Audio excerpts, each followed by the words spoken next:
In 2004, Ichiro Suzuki wrote the history book. He took a season where his team struggled to win games and made it remarkable, breaking a record that had stood since 1920, the single season hit mark, and would stretch it to 262 hits in a single season, showcasing his unique skill and raw speed, being a complete player that would be a dream in today's baseball.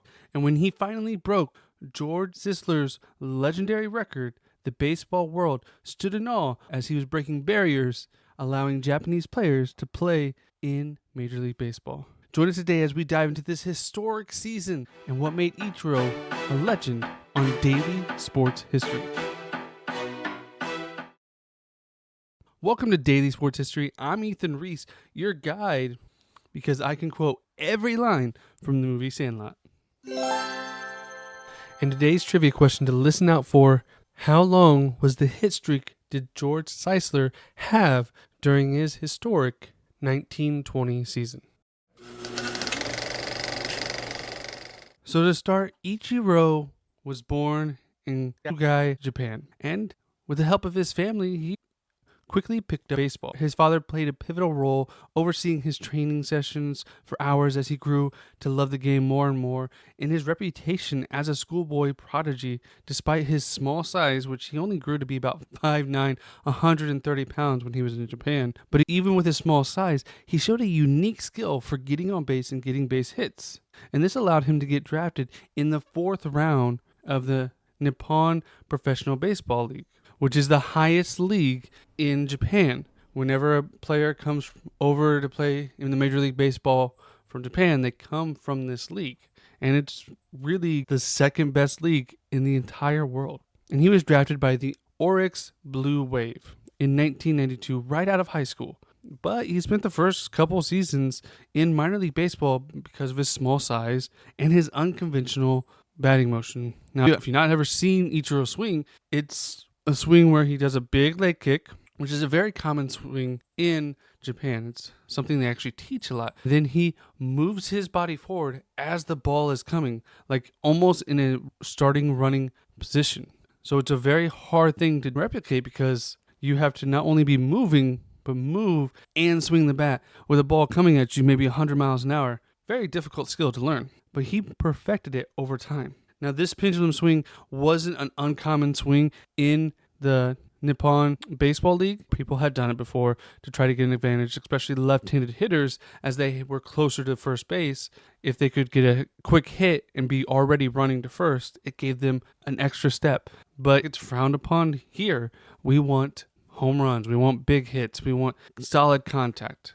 But nowadays, we just want to get on base. That leads to runs. But after a couple years in the minors, he joined the pro team where he had a batting average of 385 and set a Japanese record with 210 hits in just 130 games. And he would go on to win 7 consecutive batting titles for the Pacific League and posted a career batting average of 353, collecting over 1,200 hits in just a 7-year span. He would win 3 consecutive MVPs from 1994 to 1996 and became known as the hit manufacturing machine. Japan, I'm sorry, work on your nicknames. That's a terrible nickname.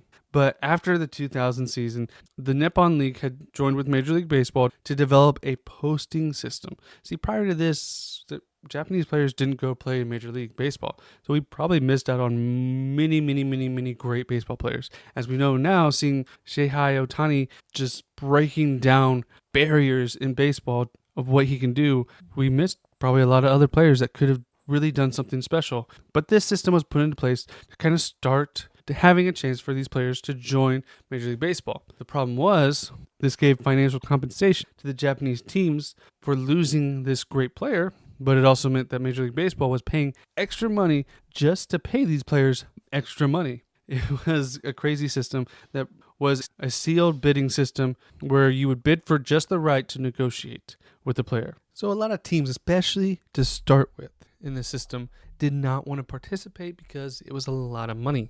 And there was no track record of a player coming over as a position player and having success in the major leagues. So it was a huge gamble, but some teams were willing to pay that gamble. And the Mariners beat out the Mets, the Dodgers, the Angels, and the Red Sox for the chance to bid for the right to Ichiro, and they bid over $13 million just to bid for the rights. And they would end up giving him a 3-year, $14 million contract. So add that up, they're paying $27 million for Ichiro, if you total it in 3 years.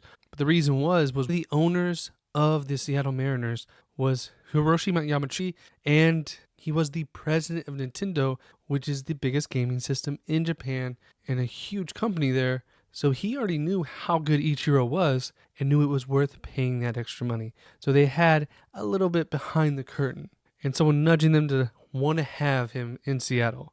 So Ichiro became the first position player in Major League Baseball history. There's also Murakami, who played for the Giants in 1964. He was a pitcher, and he was just okay. And then you had Hide Nomo, who started pitching in 1995, and he was pretty good. So we've only had pitchers. This was the first positional player, and it wasn't a guy you looked at and thought, oh, look, he's going to have so much power. He's going to change the game. Because at this time, it was all about power. We had just had multiple seasons from Mark McGwire and Sammy Sosa breaking home run records. And not far behind them was Barry Bonds. So this was the power steroids era. And Ichiro Suzuki was not that at all. Just the exact opposite. But that didn't mean he wasn't going to have success. And he came in with a bang, hitting 242 hits in his very first season. Led Major League Baseball in multiple categories in hits, batting average with 350, and stolen bases with 56. And he would be named Rookie of the Year in the American League and the MVP of the American League. It just showed how good and how great he was when he came over. It was just surprising for everyone that didn't think Japan had a good baseball program. So he came out of the gate swinging, and he continued to have success after success. After the 2001 season, had more success, and then he was a perennial all-star, one of the best players in the league coming into the 2004 campaign. So the team came in, and they weren't expected to do a lot, but they finished second in the division the year before, winning 93 games. And they hadn't made a whole lot of changes, so they thought maybe there was a good chance they would have to be able to build on the success and have another good campaign. Fortunately, that is not what happened.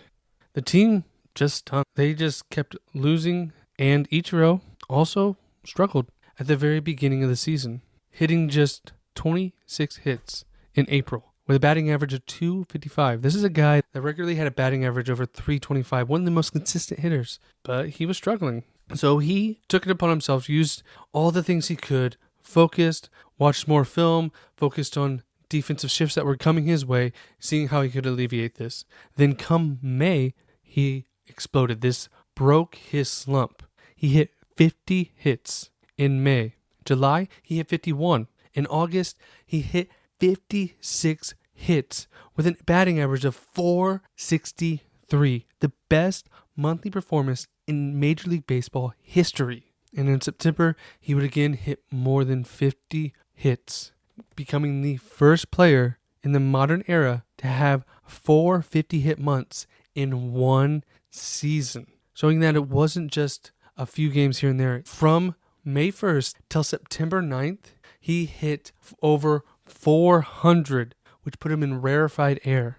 That season, he had more than 80 multi-hit games, and most of his hits were singles. He really perfected that pendulum swing and getting on base. He would go on to hit 262 hits this season, breaking a record that had stood since 1920, and 225 of those were singles.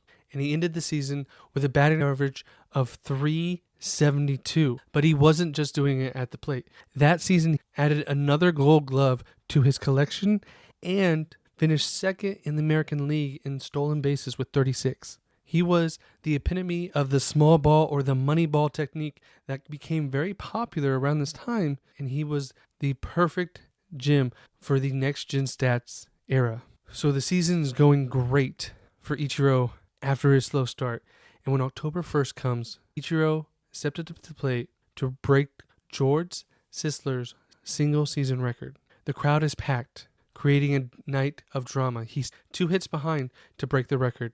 And George, his record is memorable in and of itself. He hit 257 hits in a season with just 154 games. That's 8 less than Ichiro would play. And that included a month of June where he had 60 hits and had a 41-game hit streak during that year. And was also voted AL MVP. But now, in 2004, Ichiro had him in his sights. Coming into the game, he had 256 hits, one shy of Sisler's record. So coming into the game, facing off against the Texas Rangers at Safeco Field, the fans were ready to see what would happen. In the first inning, he is the leadoff hitter, facing Ryan Drees. He takes a strike, fouls off 2 pitches, then he singles to left, tying Sisler's record. The crowd erupts. They were just excited to see him tie it. But then in the third inning, he comes back up to the plate, and with a 3-2 count, he singles right up the middle in a patented Ichiro style, makes it to first, breaking the record, becoming the all-time hitter in regular season history.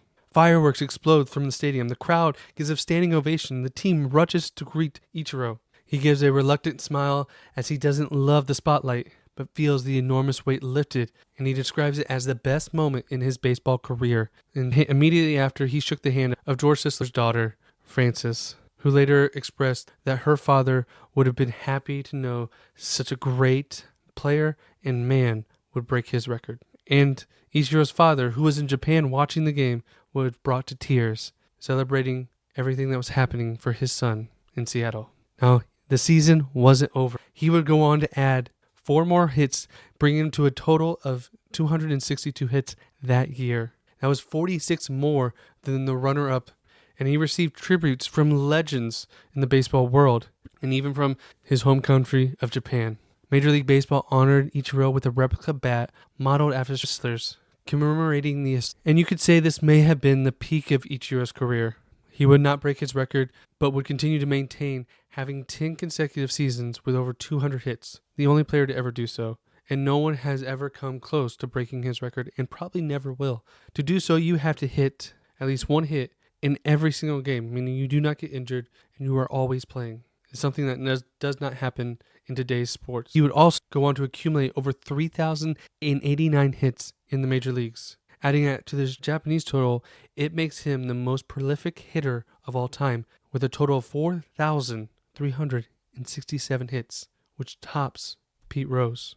And he would also be the first Asian-born player inducted into the National Baseball Hall of Fame, breaking down multiple barriers for multiple players from Japan to come over here. And the Seattle Mariners had went on to retire his number 51. And interestingly enough, they actually retired 2 number 51s, as Randy Johnson also wore 51 for the Mariners in the 90s, one of the greatest pitchers of all time. So they have 2 51s, but they didn't retire them on the same day because Randy wanted Ichiro to have his moment on his own. Now, Ichiro is a special assistant with the Mariners and a chairman with the team, behind the scenes mentoring the next generation and always being a guide and a role model for everyone in the world, as baseball is now a world game thanks to Ichiro.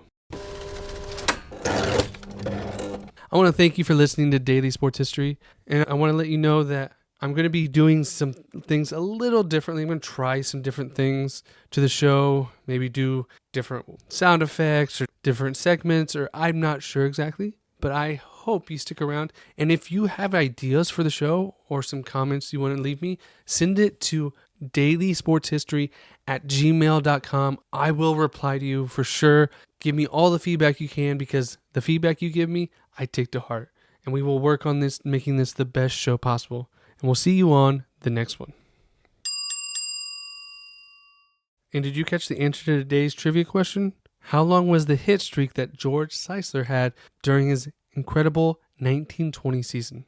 And the answer was 41 games. One of the highest hit streaks ever in MLB history.